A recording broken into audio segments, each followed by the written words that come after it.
I urge you to spend some time, if you're not familiar with it, to research it a little bit more after my speech.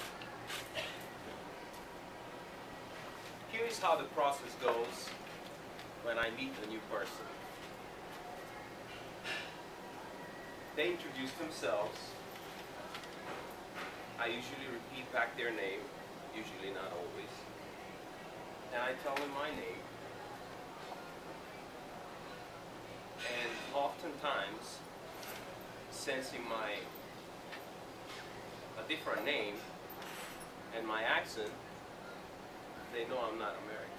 So a natural question is, where are you from? Where are you from? And my natural answer is, I'm Bulgarian. And their natural exclamation is, oh, you know what? I have Bulgarian friends. To which I almost always say, I'm sure you do, and I'm almost sure that you know more Bulgarians than I do. And this has been my answer. Why is that? Well, I've had my own reasons for that over time. And for example, when I came to this country, Bulgarians shut their door for me. They didn't help me. I got help from Americans, Hondurans, Turks, whatever. Bulgarians are not motivated enough. They don't inspire me. I have my reasons. But a book I read some time ago pointed me in another direction. In the 1960s and 70s of last century, obviously, there was this Dutch psychologist, Gert Hofstede. He was employed by IBM at the European headquarters working in human resources. He was charged with traveling around the world and meeting with IBM employees and studying how they perceive authority in their teams and how they handle conflicts between the members of the group.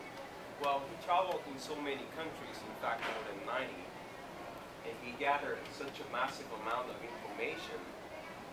Later, he put it together in what psychologists now call Hofstede's dimensions, cross-cultural dimensions. And this is, by the way, one of the top paradigms in cross-cultural psychology today. So I pulled out my country, Bulgaria, the 5 dimensions for my country, and I compared them to the United States. And what are these 5 dimensions? Power distance tells us how the members of a certain group perceive their assigned level and how, if they're okay with authority or not. Individualism versus collectivism is what it says it is. Are people inclined to be in a group or not? Uncertainty avoidance index. How rigid and flexible is the culture? Femininity versus masculinity. And this is the emotional distribution between the genders. And finally, the long-term orientation. And this is the least studied, it was added later. The first 4 are the most studied. This is how the chart looks. The lighter bars represent my country, Bulgaria, and the darker, the burgundy bars are the United States. The first dimension, power distance authority. Very high for Bulgaria, low for the United States.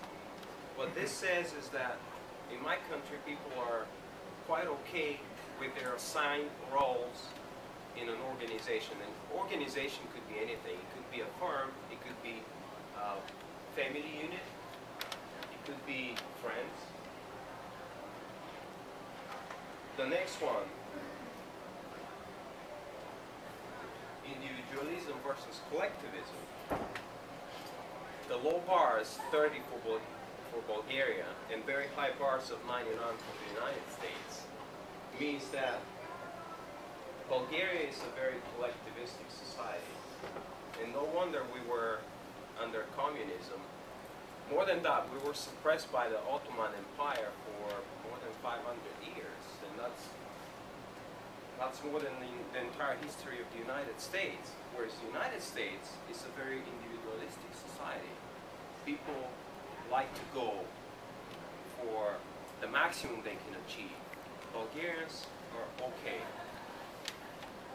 Masculinity versus femininity. Bulgaria is considered a feminine society. 40 bars for Bulgaria and 62 for the United States. It means that people are okay with their assigned roles. They don't have view for development in their professions most of the time. Whereas in the United States, it's quite the opposite. Uncertainty avoidance principle, very high for Bulgaria. It means it's a very rigid society. And in fact, even today, for example, gays are not as accepted as they are in this society here. The United States, very low. People can go for and do whatever they want, and they're not afraid to express themselves in this country. I mean, after all, where does fashion come from? It's mostly in the United States and a few developed European countries, because people are not afraid to express themselves. So, to go back to why you know more Bulgarians than I do, it's because I associate myself better with the American culture than I do with Bulgarian culture. I just don't do well with Bulgarians, and that's the true answer. Right. And that's why I'm not there, and that's why I'm traded to the United States. But how do you apply these in everyday life? Say, well, think about it. Cross-cultural differences play a huge role in leadership, for example. There you go. This is a very diverse group of people.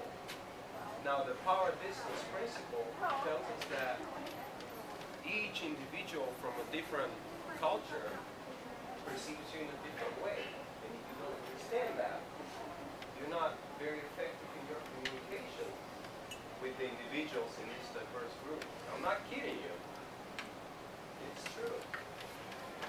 Marketing. Well, how does McDonald's market their Big Mac in the United States? It's completely different than how they do market it in China, for example, or their French fries. I don't even know if they have French fries or if they're made from vegetables in China or something else, but they can't market them the way they do here.